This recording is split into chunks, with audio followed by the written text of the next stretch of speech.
Bonsoir Samuel. Comment ça va? Ouais, ça va très bien. Je suis très heureuse d'être là. Eh oui, vous avez toujours ce sourire comme ça? Absolument. Ah, c'est super agréable. Ben oui. Bon, merci d'être avec nous.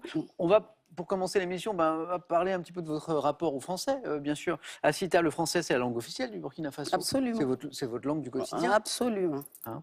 Et puis, amoureux, je le sais, de littérature.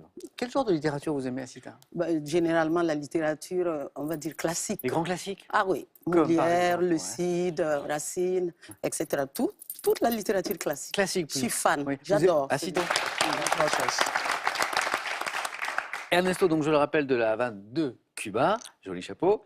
Et alors le français, vous avez commencé à l'apprendre quand on vous a proposé pour la première fois de travailler comme guide culturel à la Havane. Ça a commencé comme ça. C'est ça. Quand j'avais 21 ans. D'accord. Et je commençais à étudier l'économie à l'université et le français à l'Alliance française de la Havane. Ouais. Et en même temps, là, je commence à travailler comme guide, en parallèle à mes études. Et d'ailleurs, vous parliez de l'Alliance française, vous avez enseigné aussi là-bas. Moi, j'avais enseigné à l'Alliance française pendant des années parce qu'après mes études, j'ai pu suivre une formation comme enseignant de français langue étrangère. Et d'où ce français parfait aujourd'hui que j'entends.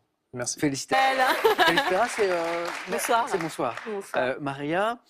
Maria bilingue, parce qu'elle Bilingue. est née en Belgique, En Belgique, de ouais. parents, Grec, grecs. un père mineur. Ouais.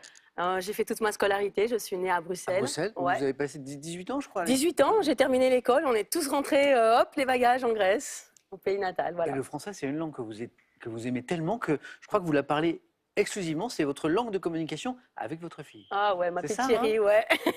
qui s'appelle Alexandra. Alexandra, je l'embrasse très Et tous fort, les- j'ai promis toutes un les deux, gros vous- bisou. Ah oui, Alexandra. Les Quel âge caméras. a-t-elle Ma petite fille, elle a Ouais, 7 ans, 7 7 ans ans. et demi, ouais. Elle nous regarde sûrement ce Bien soir, sûr qu'elle nous regarde, Et, elle a donc- intérêt, et avec elle, vous parlez que français. Ouais. Bon. que français. Et puis alors, j'ai échangé avec votre époux, c'est Mhm. Spiros, prononce bien, Ouais. Spiros, qui est avec nous ce soir, que je vois saluer Mon grand aussi. chéri, oui. Spiros, merci d'être avec nous. Et bonne chance, Maria.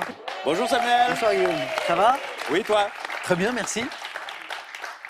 Je sais que le français, pour vous, c'est important. Et c'est important, au Canada, de le parler très bien, le français. Oui, particulièrement, on est en contexte minoritaire. Voilà. Hein? On est un village gaulois, hein? Je pense à Résonance. Ouais. Donc, on est quelques millions dans une mer anglo-saxonne. Et Donc, d'où parler le d'où- français, voilà, c'est vital. D'où hein? l'importance C'est une question de d'identité. le parler et de bien le parler. Oui, Hein, c'est ça. et avec la tentation aussi des anglicismes. Qui est permanente. Qui est permanente. Qui déjà... Mais qui est déjà forte en France. Hein? On C'est- a envie de vous gronder. Non, des mais c'est fois. un combat de tous les jours. C'est Oui, vrai. oui. Et puis c'est insidieux parce que parfois, par les révolutions technologiques, il y a des nouveaux mots qui arrivent, on s'en empare et bien à un moment on se dit, mais on ne pourrait pas trouver un équivalent français. Mais c'est vrai que c'est un combat de tous les jours. Et c'est un beau combat. Et Guillaume, un grand merci d'être avec nous. Merci. Et bonne Le chance plaisir ce est pour soir. moi.